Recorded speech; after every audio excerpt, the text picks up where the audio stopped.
a, digamos, a practicar esto junto con, digamos, cómo funcionan estos equipos en las clases presenciales, es hablarles un poco de comunicación con los instrumentos. Para eso también voy a tomar prestado esta charla, que es la que hicimos el cuatrimestre pasado, que estaba a cargo de Nico, que fue nuestro docente, uno de los docentes que está en la materia desde el principio de la materia no presencial. Y acá habla de cómo comunicarse con un instrumento con Python, pero como yo soy viejo y Python lo puedo leer, pero lo que no se aprende de chiquito cuesta, no escribo mucho en Python. Pero acá hay cosas que están adaptadas a Octave o a otros programas. Pero el tipo de instrucciones que yo voy a mostrar ahora, por lo que ya van a ver, no depende tanto del programa que estoy usando, sino del instrumento o del protocolo con el que estoy tratando de hablar con el instrumento. Bueno, la caricatura esa cuenta un poco básicamente lo que uno pretende, lo primero que uno puede hacer con un instrumento.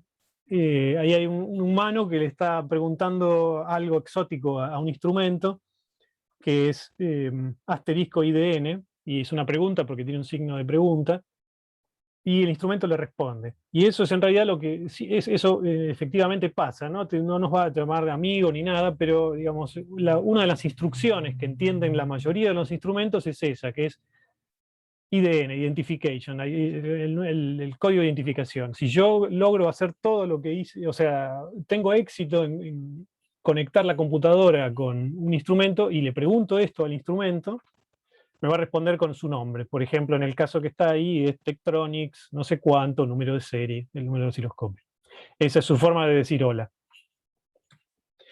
Entonces, antes de ir digamos, a los bifes, un repasito sobre algunos tipos de comunicación y mecanismos y formatos, ¿no? Las dos, como si se quiere, arquitecturas más conocidas o los posibles. Digamos, uno después verá cómo están estructurados los datos, pero son la comunicación paralela, una interfase paralela o una cosa en serie. En una interfase paralela yo tengo eso, como dice su nombre, hay, por ejemplo, en esta que están dibujados ahí 8 bits, yo tengo un bus o un puerto con 8 conexiones físicas y en las cuales en un paso de reloj o en un intervalo de tiempo puedo pasarle toda la información de un saque, ¿no? Cada bit en uno de los canales. En cambio, en un puerto serie, lo que hago es multiplexar eso en el tiempo. Entonces, la secuencia que yo iba a mandar en paralelo en otro caso, la mando uno atrás del otro, los datos. Temporalmente, uno atrás del otro. Entonces, en este caso, voy a necesitar, si se quiere, si en cada paso de reloj el emisor emite y el receptor recibe, voy a necesitar 8 pasos de reloj para transmitir esta misma información. Pero bueno, la diferencia, ¿por qué se usa uno y no el otro? En general, los puertos, estos paralelos, las interfaces paralelas requieren justamente eso. Física, hardware, son más demandantes, necesitan 8 cables, 8 conectores, 8 pistas, o cosas que ocupan espacio, pesan, son un volumen, las posibilidades que el hardware falle son más grandes en este caso que en el otro, en el caso serie. En principio podrían ser más veloces, pero la verdad que con los tiempos que tienen, no sé, estas cosas han ido avanzando y los puertos serie, como por ejemplo el USB, funcionan rapidísimo. Y entonces con un único, bueno, es uno o dos cables, se logran velocidades muy altas. Entonces, dentro de este tipo de posibles arquitecturas, acá vemos algunos protocolos, algunos cables que son protocolos de información que, digamos, que implementan estos protocolos. Esto primero que está acá, que se llama GPIB, es la sigla de General Purpose Interface Bus. Este es un estándar medio viejo, que en algunos equipos todavía se usa. Tenemos algunos equipos en el laboratorio que se pueden usar con esto, pero en general los tenemos adaptados a un conversor, donde de un lado está esto y del otro lado USB, que es lo que domina la mayoría de los equipos actuales. Esto es un puerto paralelo, y es digamos, un bus de comunicación de 8 bits. no, acá no se ve, pero la verdad que es un conector bastante grande, voluminoso y pesado. Nada que ver con los que están por al lado.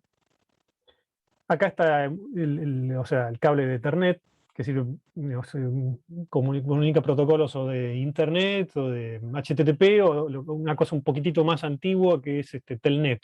No sé si es antigua, pero va por otro camino. Bueno, el USB, que es el que digamos, termina dominando todo, y el puerto serie básico bastante antiguo, que es el RS232. Es un puerto serie y acá hay algunas velocidades, ¿no? Este, bueno, se llama ancho de banda, significa cuántos bits por segundo son capaces de transmitir. Y bueno, los más rápidos están los cables LAN y el protocolo USB. La ventaja que tiene el LAN es que permite distancias bastante más grandes. USB me parece que está limitado. Bueno, y está ahí la otra característica, que es esa que se llama latencia, ahí preguntan, es básicamente cuánto los protocolos estos, o sea, tienen, sobre todo en los series es más fácil de entender, o sea, yo tengo todos los datos estructurados en una serie de ocho bits.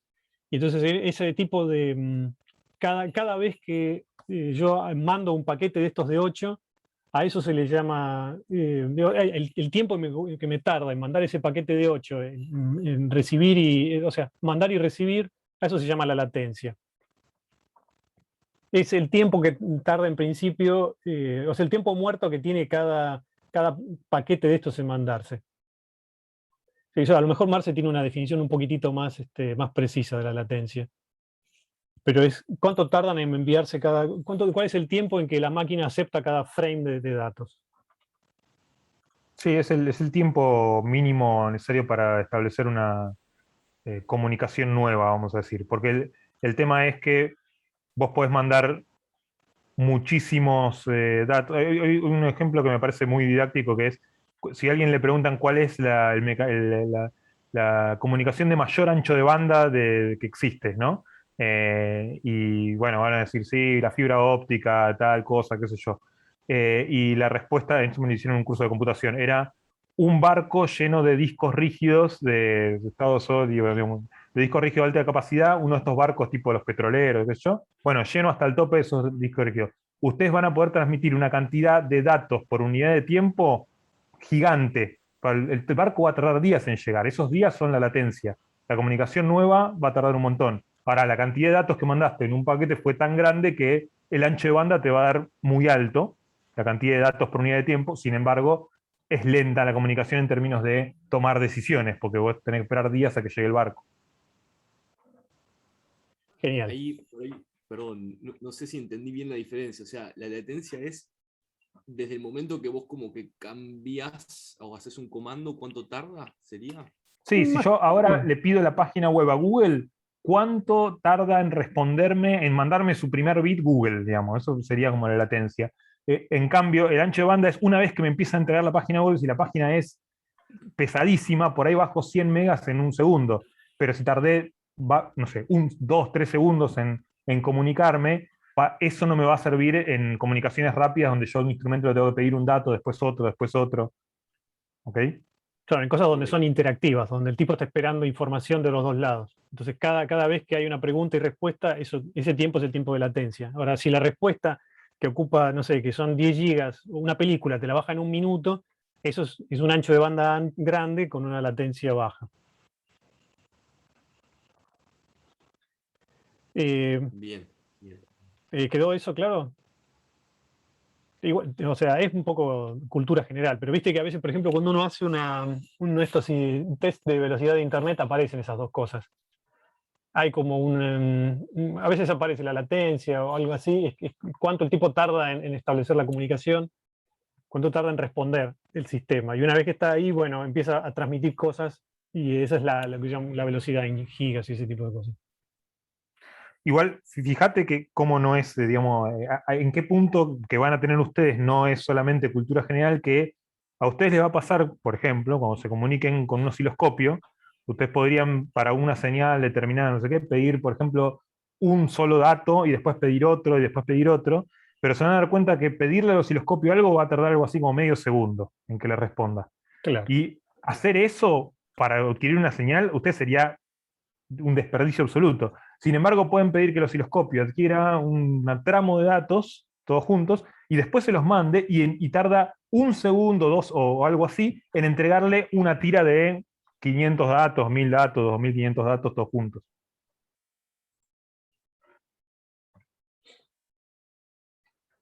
Bueno, y acá abajo en esta fotito está uno de los equipos, ya se los presentamos, es uno de los equipos que va a ser medio como no sé si la estrella, pero uno de los protagonistas de esta cursada, que es el Lock-in de Stanford Research, que se llama SR830, y los que están en el laboratorio. Este es un equipo que o sea, se está vendiendo así como está, así como lo ven ahí, desde hace por lo menos 20 años. Y los que están en el laboratorio, no cambia nada en el panel frontal, pero probablemente ahora tengan USB. Bueno, sí, pero en esa época se vendían, los más viejos funcionaban con GPIB, con la tecnología esta del puerto, es una arquitectura paralela. Bien. Y entonces, ¿qué usa uno para comunicarse? O sea, supongamos que uno está digamos, eligió su sistema operativo, eligió la aplicación de software que va a usar, por ejemplo, no sé, Python, y eligió un instrumento, tiene los extremos, tiene su compu con su Spider Anaconda por ahí y el osciloscopio dando vueltas en la mesa. Y bueno, y probablemente la forma, digamos, el cable que tiene que usar, simplemente por mirar lo que hay en la computadora, en la parte de atrás, y lo que hay atrás del osciloscopio, es un puerto, un cable USB. Entonces, eso me va a definir qué tipo de protocolo voy a usar, o cuál es lo que se llama ahí la interfase física, un cable USB.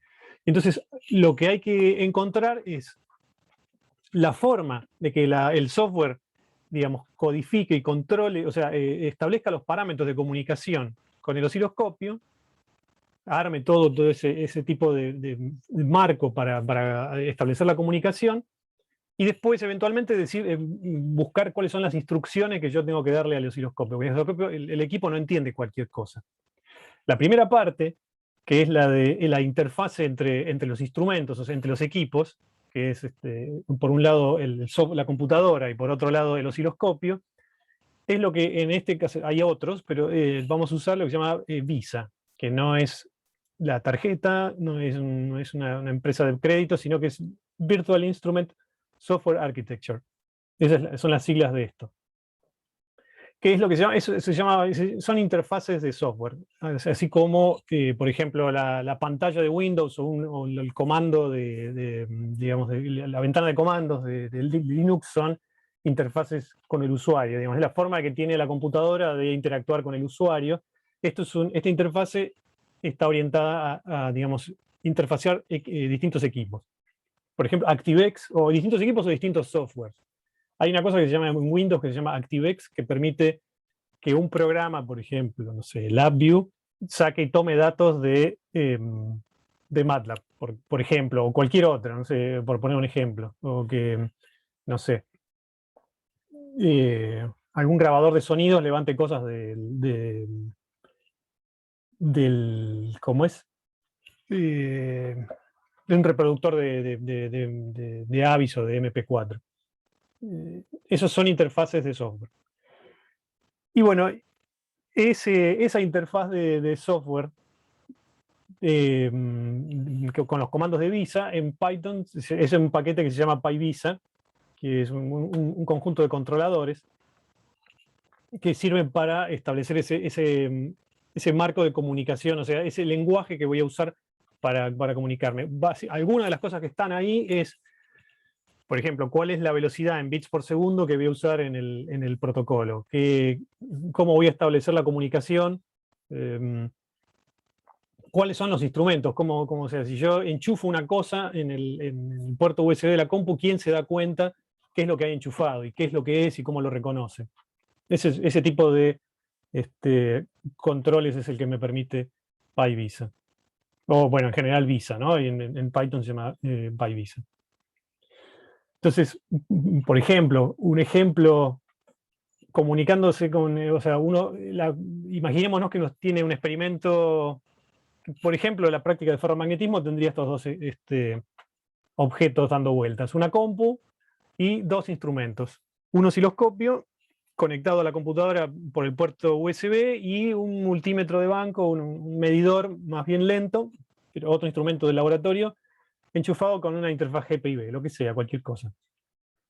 Entonces, suponiendo que uno tiene, digamos, las capas de esta cosa, serían así. Yo estoy sobre Python, que es el marco gris, y lo que tengo que armar es digamos, generar un entorno o una estructura, un objeto que se llame, digamos, que se identifique las cosas que puedo controlar por este protocolo VISA. Una vez que tengo eso armado, me permite también saber qué instrumentos están conectados o qué instrumentos reconocen ese protocolo, y en principio, si hice las cosas bien, cuando le pregunte eso al instrumento, digamos, en Python me dirá que hay un osciloscopio y hay un multímetro de banco, o a lo mejor me da direcciones, o sea, algún número que me identifique estas dos cosas. Entonces, si yo sé lo que hay, armo lo que se llama una sesión VISA con dos instrumentos. Acá está explicitada una que es para el osciloscopio, y habrá una igual para este multímetro. La instrucción característica puntual acá es sobre este objeto que se llama RM, que es la sesión de VISA, que abra uno de sus recursos, que el recurso se llama lo que está conectado, digamos, a lo que yo puedo acceder, que abra el osciloscopio, que tendrá un nombre que ya veremos cómo es. Entonces ya ahora, a partir de ahí, esta variable que se llama OSI es un objeto que me permite controlar, o sea, puntualmente el osciloscopio a través del puerto USB. O sea, lo que está definido es una comunicación con algo que está conectado al puerto USB que, digamos, maneja protocolos VISA. Y bien, entonces en esa situación ya podré decirle al osciloscopio, podré mandarle instrucciones específicas al osciloscopio, que son típicamente las que entiende y que tienen que ver mucho con qué es lo que hace el osciloscopio. Por ejemplo, de dónde voy a tomar datos, si quiero cambiar la base de tiempo, como hacía Marce hace un rato sobre el otro equipo, si quiero subir o bajar el nivel de trigger, si quiero capturar una pantalla, etc. No olvidemos que de este lado lo que hay acá es el experimento que está llegando, los datos están conectados a alguno de los puertos del osciloscopio y a algún canal de este multímetro. Y asimismo, por ejemplo, lo que puedo hacer es armar lo mismo para el multímetro. Ya veremos cómo, pero la estructura es un poco esto, es un esquemita. Y le puedo pedir al osciloscopio, al multímetro, bueno, decime cuál es la corriente de ese, porque yo quiero medir corriente. Decime cuál es la corriente. Y esto, una vez, ahora, si yo logro hacer esas dos operaciones, bueno, eso está dentro digamos, del entorno de Python. Y yo puedo hacerlo varias veces, por ejemplo, puedo hacerlo repetidas veces. Puedo poner un lazo en el código que estoy armando en Python para que lo haga 20 veces o lo haga hasta que alguna variable cumpla un valor. Y una vez que terminé de medir, que cada vez que medí lo fui guardando en un archivo, que eso se maneja igual que como si ustedes estuvieran generando datos, o sea, generando cosas con Python, sin tener en cuenta ningún instrumento.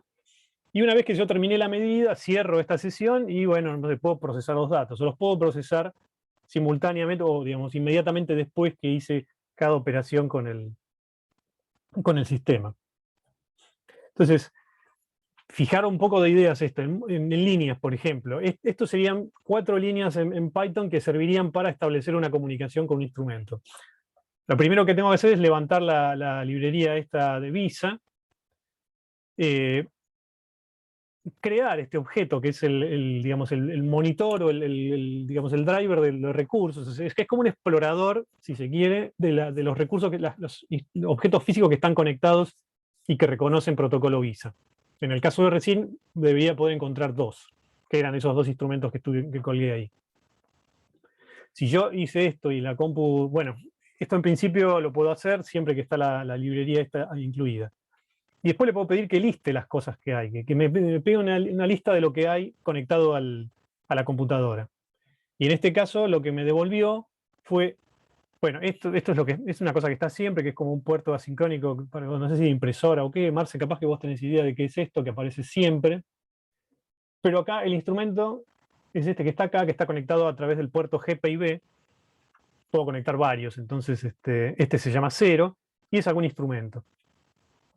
Yo sé por qué, porque lo que estaba conectado acá era un un lock-in, pero bueno, este que está acá es el instrumento. Y entonces ahora yo puedo definirle, bueno, de estos, este me interesa a mí. Entonces, genero un objeto que se llama inst, que es el instrumento, que voy a abrir este recurso.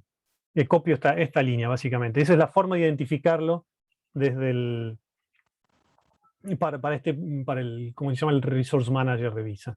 Inst, entonces, es un objeto, como dice ahí, que representa la comunicación, digamos, representa y digamos, maneja la comunicación con el instrumento al cual yo le estoy apuntando con esta instrucción. Si hubiera, por ejemplo, un osciloscopio, habría una coma acá y otra cosa entre comillas, que es la dirección, que empezaría con USB algo, porque estaba conectado por USB. Y bueno, si yo sé que ese, debo identificar que ese es el osciloscopio. Y puedo hablarle, así como este inst le habla a este otro instrumento, si yo me genero una línea que diga inst2 y copio esto y la otra línea, esa serviría, inst2 sería un objeto que habla con el osciloscopio. Y entonces ahora tengo establecido una posibilidad de comunicación y ahora puedo usar este tipo de instrucciones para mandarle ya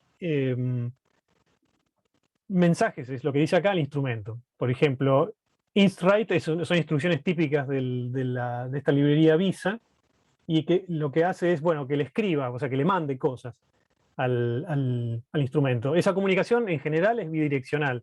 Yo puedo decirle cosas, o sea, que cambie algún seteo, puedo pedirle cosas, y entonces pedirle es ordenarle que me mande y esperar y recibir a que me mande, por ejemplo.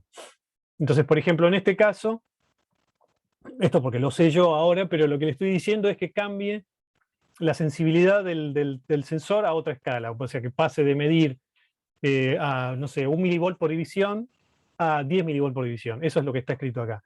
Bueno, y entonces me devuelve un mensaje que en principio lo tengo que interpretar como que funcionó.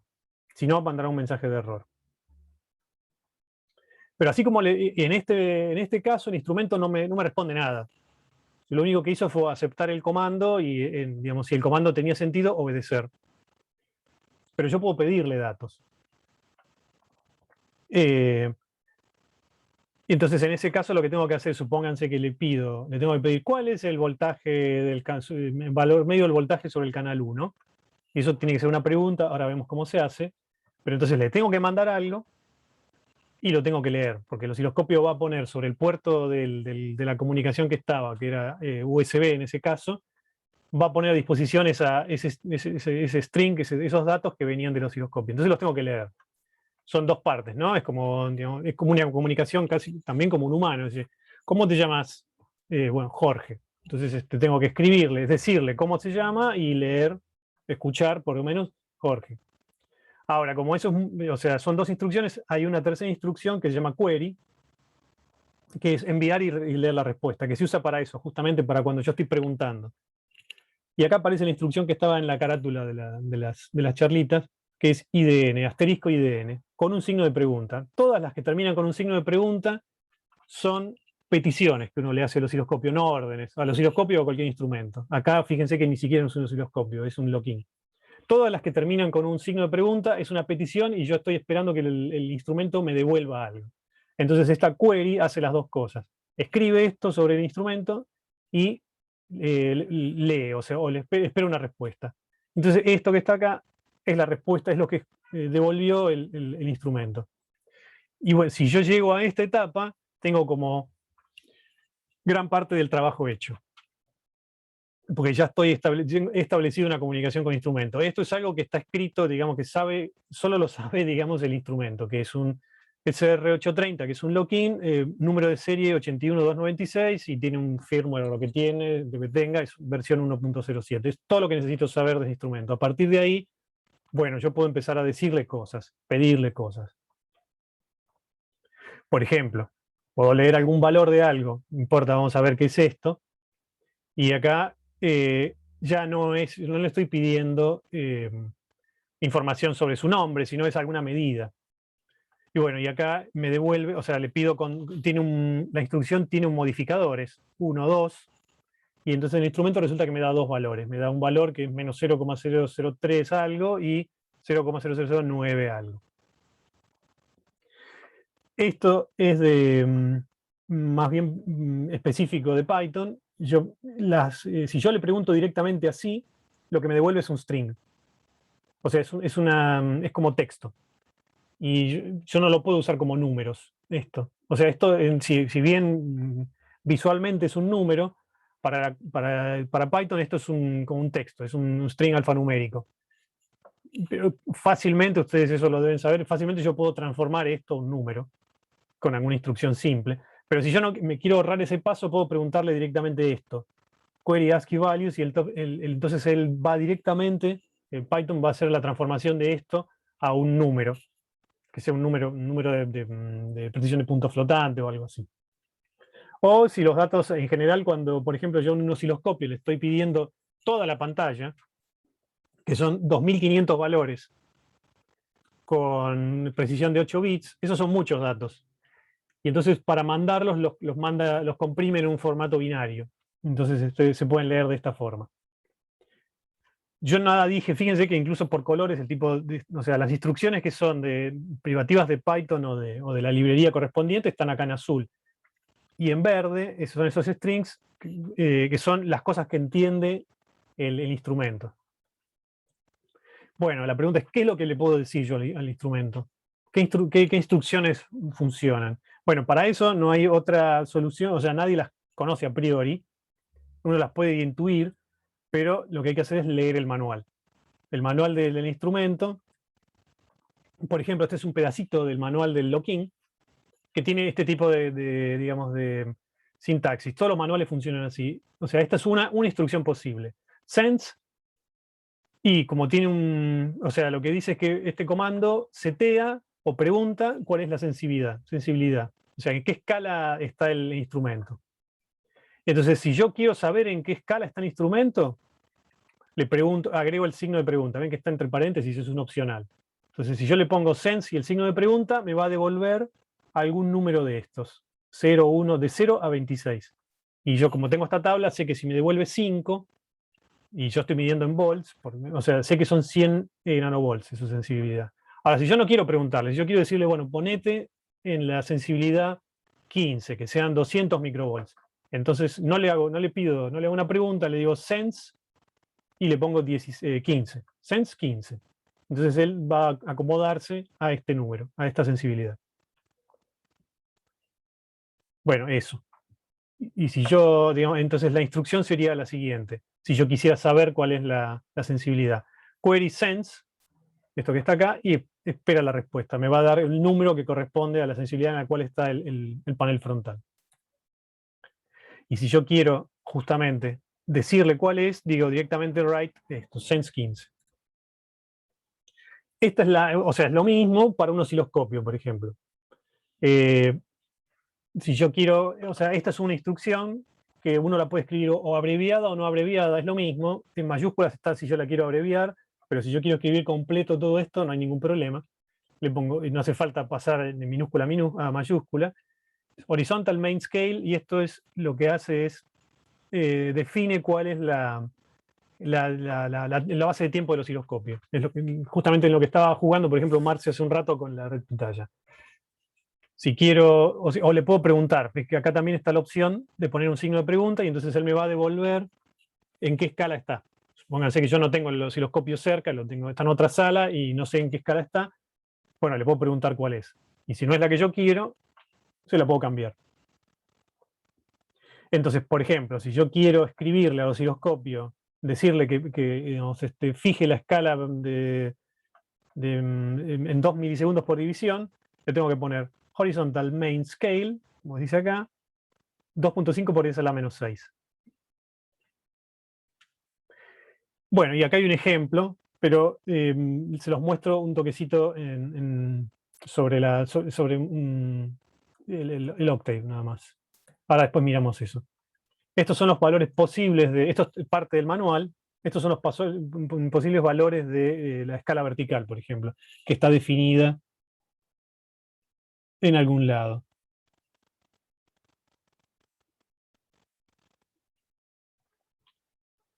Bueno, y eso, digamos, la forma de escribir programas pueden ser directo, como les acabo de mostrar recién, que es como está acá, fíjense que hay instrucciones. Hay una instrucción directamente, la del osciloscopio.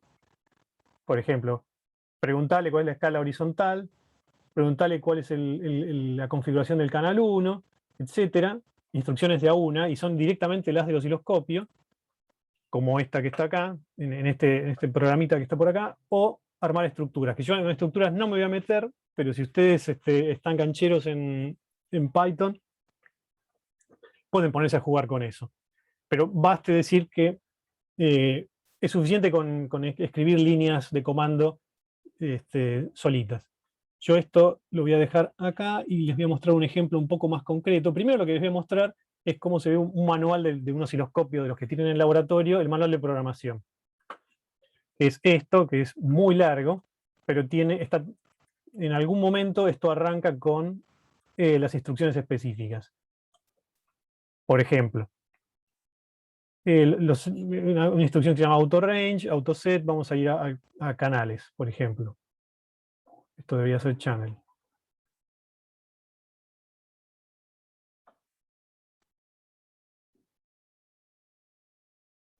Por ejemplo, acá están todas las instrucciones que son las que puedo manejar digamos, la escala horizontal. Si le pongo delay, o sea, si yo escribo horizontal con signo de pregunta, me va a devolver todos los seteos de los comandos horizontales. Y, por ejemplo, en cada una de las instrucciones, en general, a menos que sean muy obvias, todas tienen un ejemplo de aplicación. Esto es la instrucción que yo le tengo que mandar al instrumento. Todo lo demás, lo que sea, cómo se la mando, va a depender, por un lado, de qué programa estoy usando. Si es Python, será instrument write o instrument query. Si es Octave o MATLAB, será query directamente. Y del protocolo que vamos a usar, el protocolo de interfase, que para nosotros eso va a ser en general, va a ser Visa, salvo algún en caso muy particular. Entonces, por ejemplo, fíjense, este es un ejemplo que está escrito en MATLAB o Octave para levantar un canal, toda la información de un canal de un osciloscopio. Entonces tengo, parecen bastante Python y Octave. Entonces lo que voy a generar acá, este VU es el objeto que permite la comunicación con este instrumento. Esta vez el protocolo Visa. Acá no tengo que importar la sesión Visa ni nada. Esta dirección que dice USB tanto del instrumento, este es el objeto, o sea, este es el nombre del osciloscopio. Esto que está acá es el número de serie y está conectado a través del puerto USB serie. USB 0. Si yo tengo 2 o 3 cosas por USB, o sea, en distintas placas de controladoras de USB, esto dirá 1, 0, 2, lo que sea. Esto no importa ahora, pero, o sea, el buffer es el tamaño de la memoria de entrada que genera este programa, el MATLAB o el Octave. O sea, por defecto cuando arrancan, o la sesión de Visa tiene un tamaño de memoria de entrada de pocos bytes, y entonces si yo quiero bajar toda la pantalla del osciloscopio no entra. Es un detalle, no importa. Entonces fíjense, acá se abre la sesión de Visa para comunicación con el instrumento y empiezo a definir cosas. Acá les estoy escribiendo, por ejemplo, bueno, acá estoy escribiendo, esto es nada más que es una línea de comandos. Si yo corro esto, así. Lo único que hice acá con esa línea fue generarme un string. Es un modo prolijo de escribir una tira de datos. Entonces yo tengo esto, es data source channel 1, y entonces le voy a escribir al osciloscopio, VU es el objeto de comunicación con el osciloscopio, le escribo eso. Este string. Le voy a decir que la fuente de los datos sea el canal 1. Esta otra línea es un query, o sea que le pregunto algo. Fíjense que le estoy preguntando un montón de cosas. Del preámbulo, o sea, el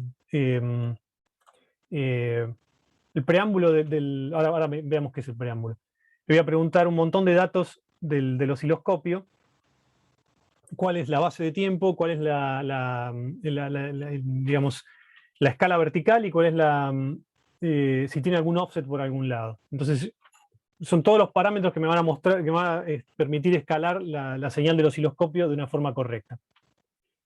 Entonces son varias preguntas y el tipo debería responderme. Entonces, como yo lo escribí como un objeto, este objeto JI va a recibir todos los datos que estas 1, 2, 3, 4, 5 preguntas que le hago al osciloscopio.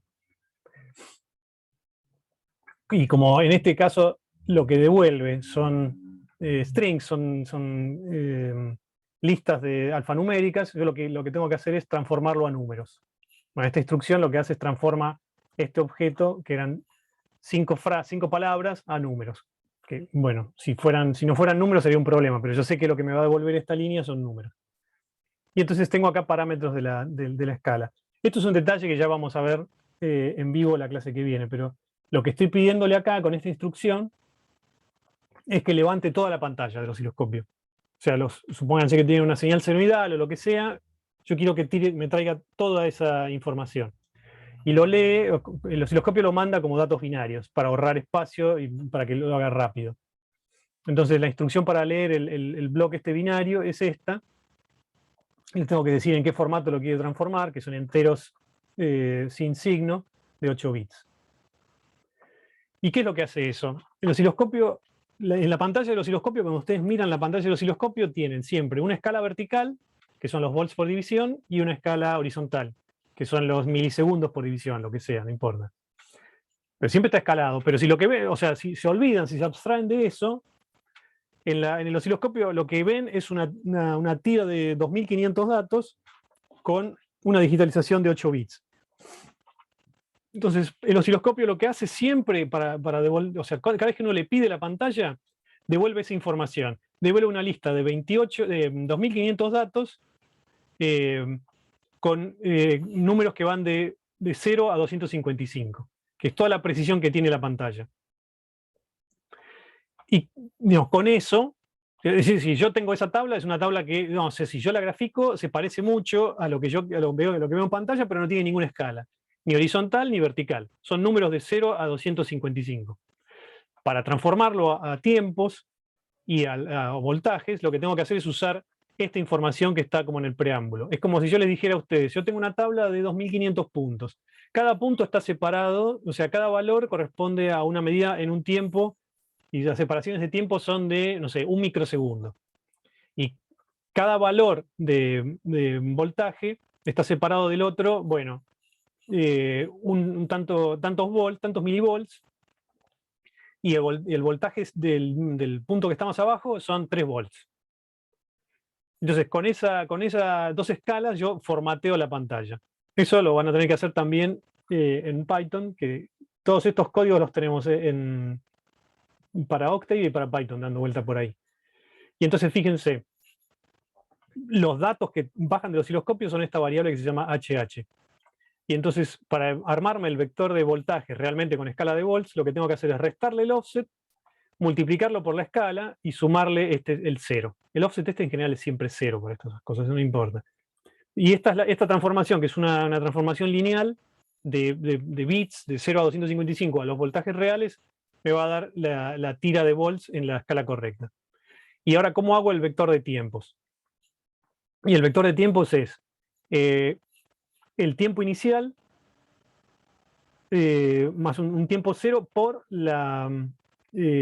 como es por la escala, por el incremento, el incremento de tiempos. O sea, supónganse que arranca en 0, el primer tiempo es 0, el segundo tiempo es delta t, el segundo tiempo es 2 delta t, 3 delta t, y así hasta 2500 delta t.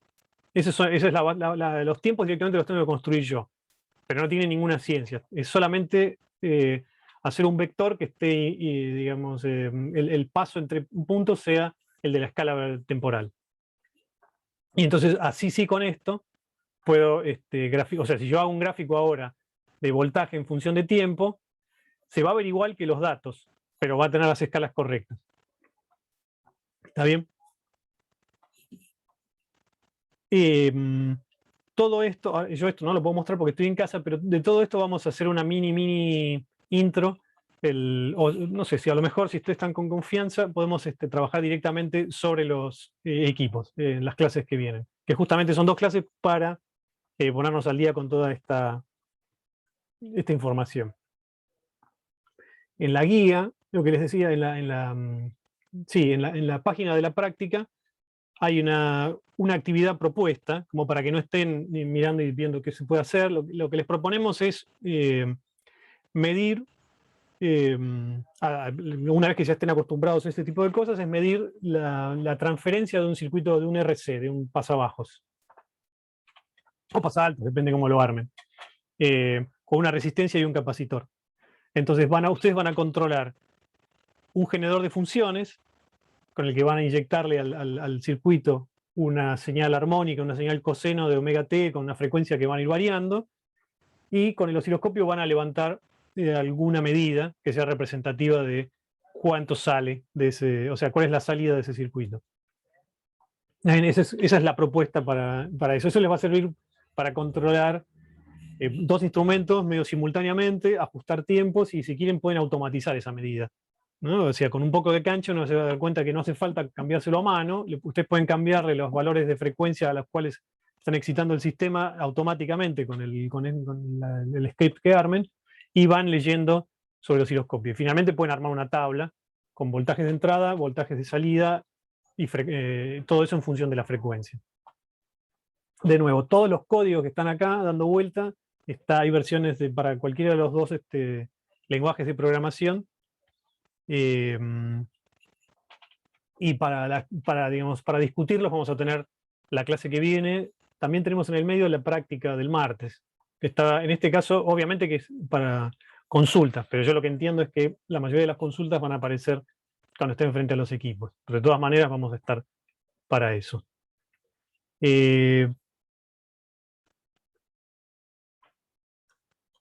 Yo le iba a mostrar la página. En la página. Bueno.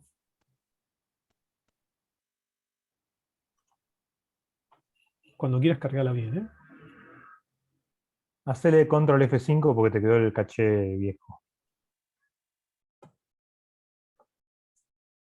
¿Control qué?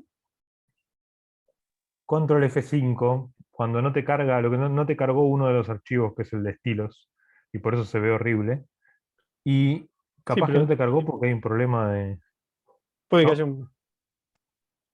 Es un problema entonces del Sí, porque le acabo de DF. poner Es un problema del DF.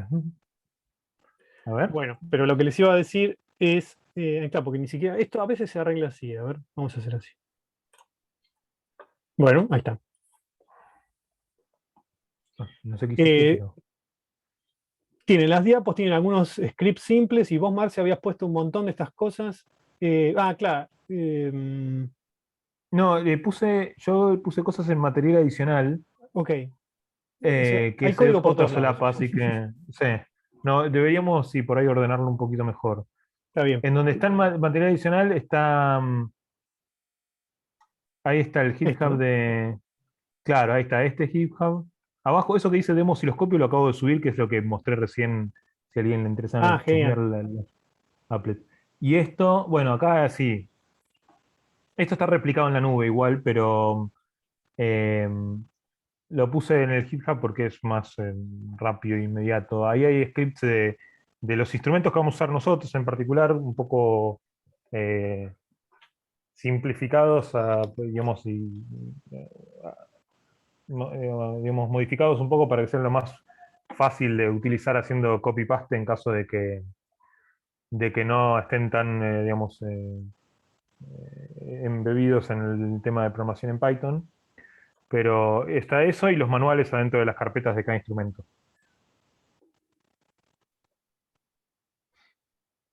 Claro, los manuales los van a tener que usar para ver qué instrucciones quieren, o sea, qué le quieren pedir al osciloscopio. Por ejemplo, de un osciloscopio, una cosa que uno puede pedirle es no la pantalla completa de todos los datos, sino, por ejemplo, alguna medida. Vieron que el osciloscopio puede medir el valor pico a pico. Entonces pueden hacer que el tipo, en vez de mandar todo el chorro de datos de la pantalla, escriba una medida nada más. Eso es bastante más rápido, pero a veces no alcanza con esa información.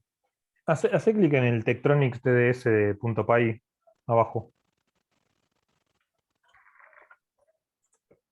Ahí va. Ahí, si vas bastante para abajo, seguro hay un ejemplo que se llega a ver. Claro, con su acá titulito. este sería el equivalente al que yo conté recién, donde le pide, o sea, levanta la información de todos la forma de onda de un canal, ¿no? Acá le escribe, le dice qué canal voy a usar, por defecto está escrito el 1. Acá le pregunta el preámbulo, que son todos estos valores, los incrementos en cada uno de los ejes y las posiciones, ¿no? En general, la posición del cero de tiempo no nos importa tanto, ¿no? Sí, sí importa el voltaje, porque o sea, los tiempos son referidos, siempre el tiempo es referido a una referencia propia, pero que mi señal de 2 volts de amplitud esté montada sobre 100 volts o esté montada sobre cero, sí es relevante, ¿no?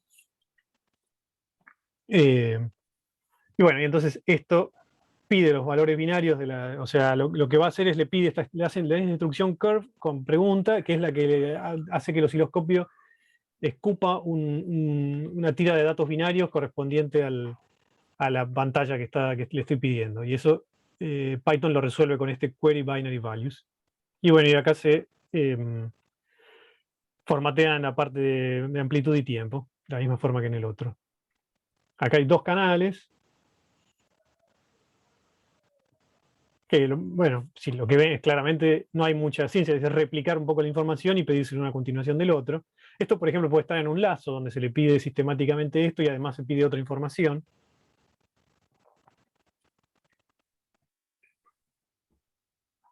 Y acá, por ejemplo, acá estoy definiendo la base de tiempo, ¿no?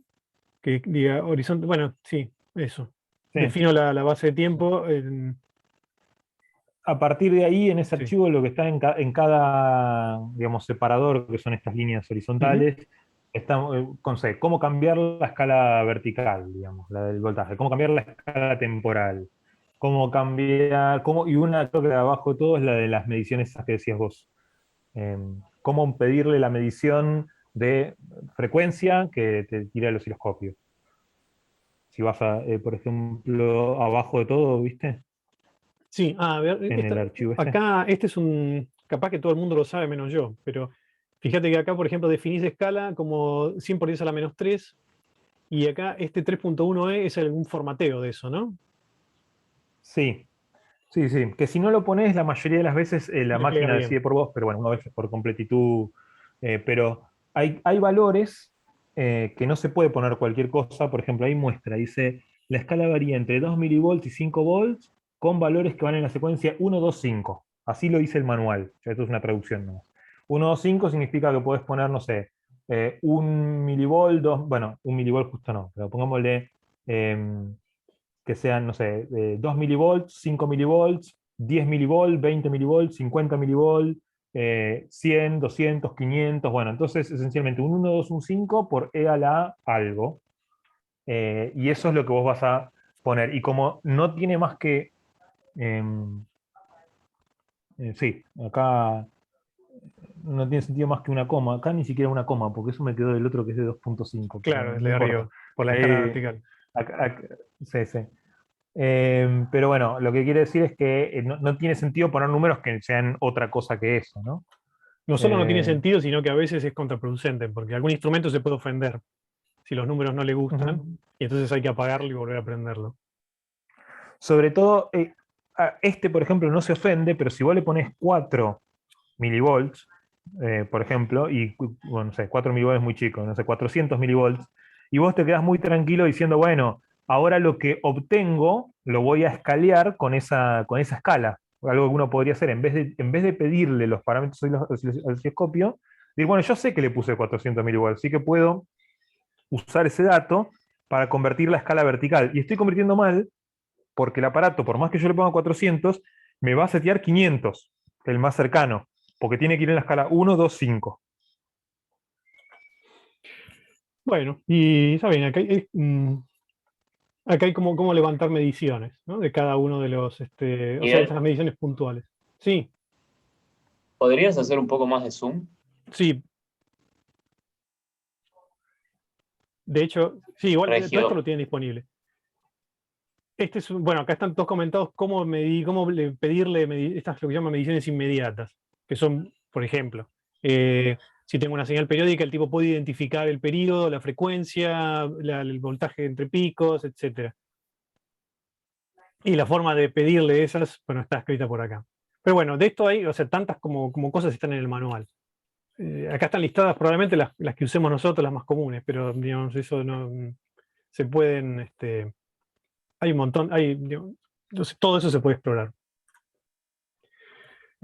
Justo iba a hacer un último comentario, pero mostrándolo de lo que tenías ahí en la página ya que estaba abierto. Si vas para atrás, donde están todos los archivos, Ah, sí.